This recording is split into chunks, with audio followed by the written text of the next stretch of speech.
আসসালামু আলাইকুম। সবাই কেমন আছেন? আশা করি ভালো আছেন। আমরা আল্লাহর অশেষ রহমতে ভালো আছি। ভিডিওটি শুরু করলাম বিকালবেলা থেকে। সকালে অনেক ব্যস্ত ছিলাম, আর সকালে ভাতও ছিল, তরকারিও ছিল, এজন্য আর রান্না করিনি। আর আমার মনে অসুস্থ ছিল। রাতে হঠাৎ ভোর 4টার দিকে বমি করছিল। একবার বমি করার পরে সব পরিষ্কার করে দিয়েছি, পরে আবার বমি করছে। তারপরে তো বাথরুম হয়েছিল, সেইগুলো সব পরিষ্কার করে ধুয়ে, আর শীতের বেলাতে এমনি একটু লেট হয়ে যায়। আর এই যে চুলোগুলো আমি লেপে নিয়েছিলাম, এই জন্য আর রান্না করার সময় পাইনি। আজান দিয়ে দিয়েছিল, সেগুলো উঠে দুপুরটা পার করলাম। এখন রাতের জন্য রান্না করব, তা আপনাদের সাথে ভিডিওটি শেষে আজকে রান্না করব ট্যাংরা মাছ, পোলট্রির মুরগি।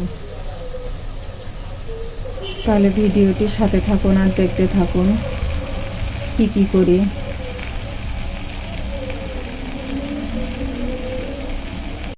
আমার ট্যাংরা মাছের ঝোলটাও হয়ে গেছে। উপর দিয়ে ধনিয়ার পাতা দিয়েছি, আর একটা টমেটো ছিল, সেটাও দিয়ে দিয়েছি। সব মশলাও দেওয়া শেষ। আর একটা জিনিস এই দেখুন, আমার বাপজানের কাজ ঘরের ভিতরে। এই যে এই আর ওর অবস্থায় ও যে অসুস্থ, চোখ মুখগুলো বসে গেছে। সবাই আমার ছেলের জন্য দোয়া করবেন যেন তাড়াতাড়ি সুস্থ হয়ে যায়। আর লেখাপড়া, বিদ্যাসাগর পড়াশুনো শেষ, বইয়ের খাতার পৃষ্ঠা ওঠানো কমপ্লিট।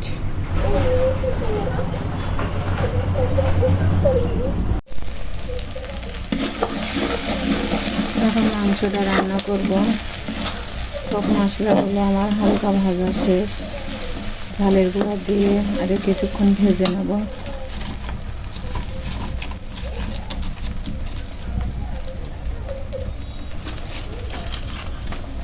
শীতের সময় কিন্তু মাংস ভুনা খেতেও অনেক ভালো লাগে। আজকে মাংসটা ভুনা করব। আর একটু ঝালও বেশি দিয়েছে। ঝাল বেশি দেওয়া হয় না, বাচ্চারা খাবে, সেজন্য আজকে একটু বেশি দিয়েছি।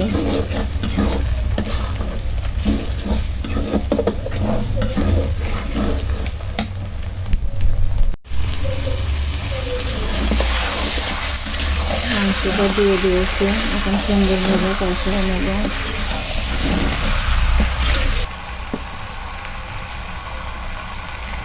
আর হলদির গুঁড়োটাও ভালো না, বেশি দিলে কালো মতন হয়ে যায়, কম দিলে রং হয় না।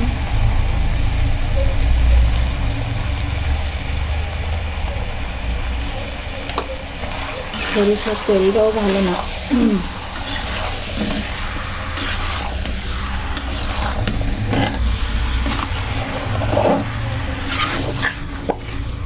মাংসটা আমি সুন্দরভাবে কষিয়ে নিই।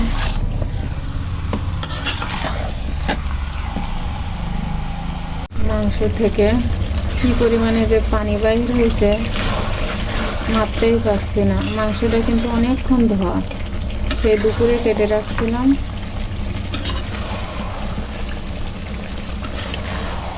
পানিটা ভালো করে শুকাই নেব।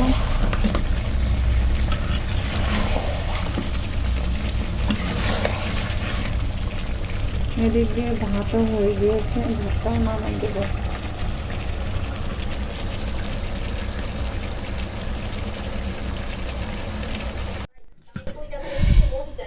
এই তো মাংসটা রান্নাও শেষ। এখানে বাটিতে নিয়ে আসছি মাছ ঝোল, খেতে বসে গেছি। ভিডিওটি যদি ভালো লাগে তাহলে লাইক, কমেন্ট, শেয়ার এবং সাবস্ক্রাইব করবেন, পাশে থাকবেন। আল্লাহ হাফেজ।